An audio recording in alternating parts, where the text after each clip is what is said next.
আবু বকর ডেকে বলেন, ও কাফের, অনেকক্ষণ পর্যন্ত তুমি আমাকে গালি দিয়েছো। তোমার গালি দেওয়ার কারণ কি আমাকে একটু বলো।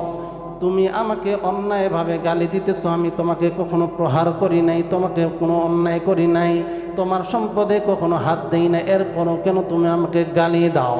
এই কথা বলতে বলতে আবারও সে গালি দেওয়া শুরু করলো।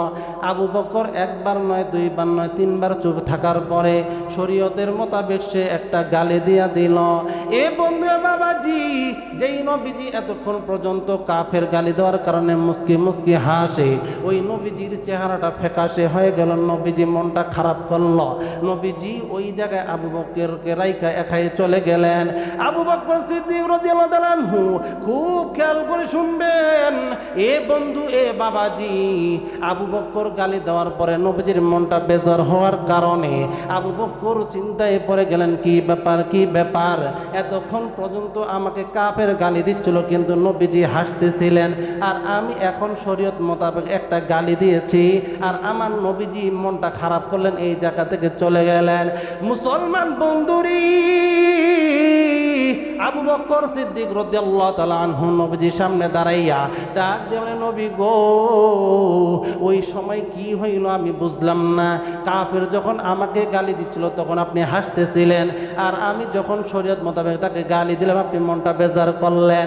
নবীজি ডাক দিয়ে বলে, ও আবু বকর, তুমি জানো না কাফের যখন অন্যায়ভাবে তোমাকে গালি দিতেছিল, তোমার প্রতি জুলুম করতেছিল, আমার আল্লাহ রব্বুল আলামিন ফেরেশতাদেরকে পাঠাইয়া এই ফেরেশতা ডেকে বলে, আল্লাহ, এই আবু বকর কোনো দোষ করে নাই, কোনো অন্যায় করে নাই, এই কাফের জুলুম করতেছে, তার প্রতি তুমি লানত দাও, লানত দাও। আবু বকর, আমি আল্লাহ তাআলার এই ফেরেশতা দেখে আনন্দিত হইতেছিলাম, কিন্তু যখন তুমি উত্তর দিয়া দিছো ফেরেশতারাও চইলা গেছে, আমার মনটা খারাপ, এই জন্য আমি ওই জায়গা থেকে চলে এসেছি।